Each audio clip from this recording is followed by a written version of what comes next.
All right, so today we're going to take a quick look at the SawStop CTS, the compact table saw that they released, I think, about a year ago.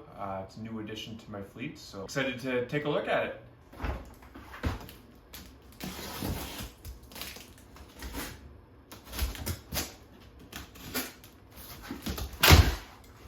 And there we go. Comes set up out of the box. Blade installed with the zero clearance insert, already pre-cut to the 45 as well as the straight through.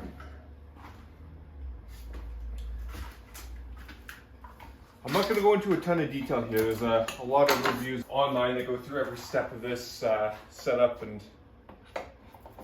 pretty in-depth reviews of the tool. I will take a quick look and see how square mine is out of the box, how it all looks and fits together.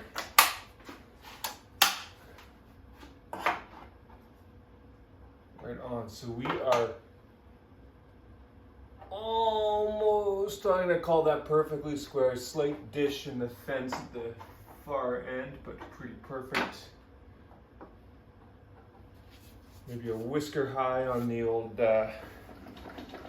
throat plate there.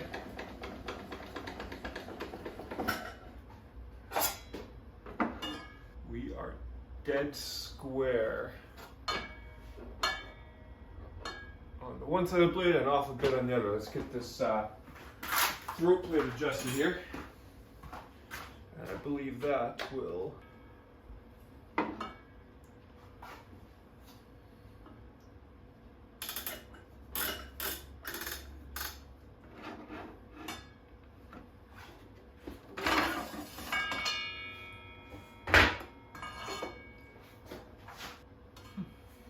interesting. It's a fair bit out of square on the fence side.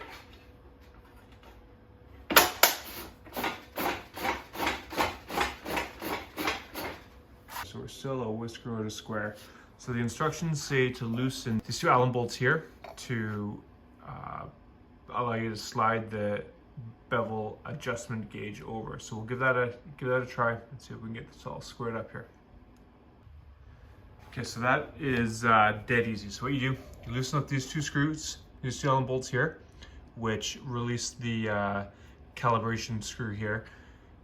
You can move this back and forth. It seems to be kind of indexed, but I would assume maybe plus or minus 2 degrees. But anyways, what I did is I just flipped it over a couple times, got it lined up. So here we can see we are bang on dead square.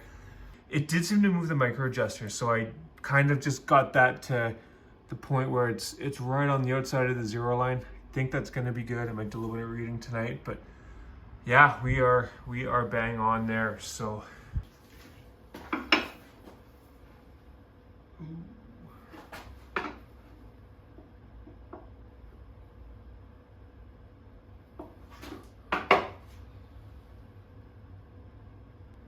that is not fantastic. I'll bring you over here to take a quick look at what we're looking at. So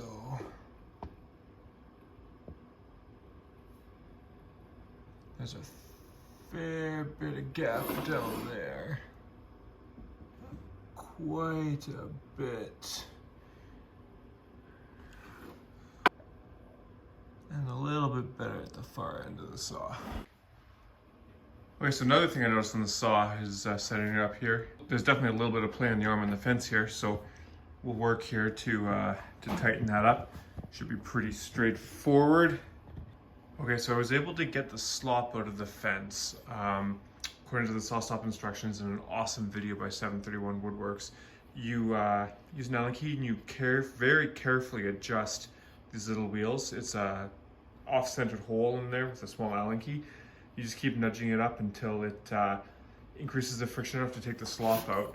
If you go too far, it's very difficult to turn. And I'm almost wondering if how hard it is now is a little bit too far on the tight side. But the test they have is lock it in place, check for wibble. There's no wibble on this. Put the low fence down, use a straight edge, just use a 4-foot ruler here, and make sure that it is tight across the table. So we're tight on both sides. Now, one thing I noticed to get the last little bit of slop out of the rail, the primary adjustment is these wedges here. So you undo an Allen bolt from the bottom, slide it over, and then it's supposed to take the wibble out. I found these little bolts that are on the bottom of this geared piece that moves the rack and pinion. You put these little Allen key set screws. I cranked it up a little bit and took the final bit of slop, well, most of the final bit of slop out of this side of the table. I might give it another little tweak, but we're pretty good there. So, okay, so we have the fence here set just over 1 inch. And you can see here, we are bang on 1 inch. So we'll loosen these Allen bolts on the fence. Move ourselves here to spot on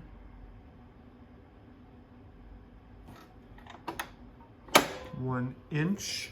And we will adjust the fence back. Okay, now we're taking a look with the outer fence pin to get that wider marking. So here we are bang on 5-inch mark. You can see we're dead square to the blade. There we go. And you can see we are about almost a blade curve off. So we'll adjust this the same way and we'll go from there. Okay, this might be a little bit overkill here, but we're just gonna take a quick look here.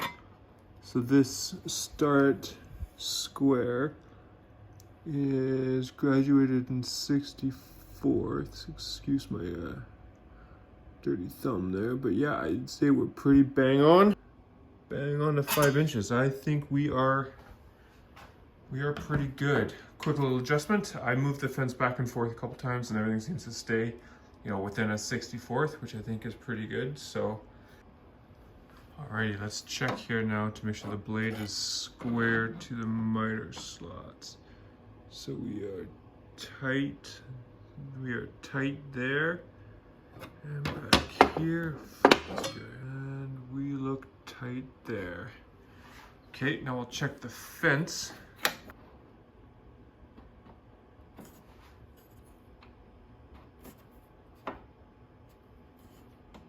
So if we get this one-handed here.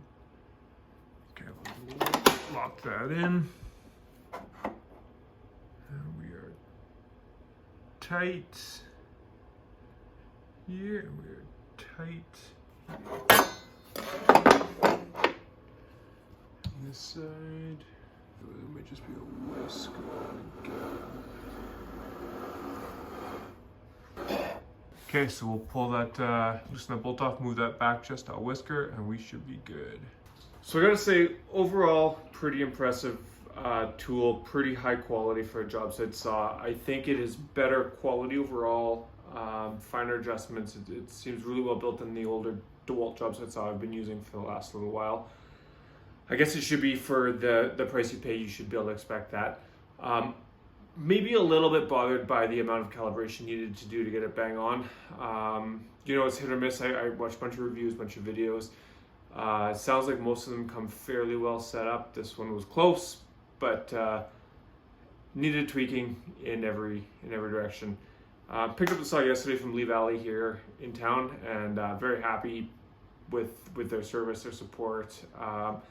Very excited to make some cuts and see how it all works out, see if it stays in square and calibration, and yeah, go from there. Got some pretty exciting projects, the first of which is going to build a stand for this and a new Jessam router lift I bought. So stay tuned for that. I'll hopefully have that a video of that posted up here. Any questions, suggestions, please feel free to post in the comments. I'd love to hear if there's anything I did wrong, anything with my methodology around the calibration of the setup that I could do better. Would love to hear. Thanks guys, have a great day.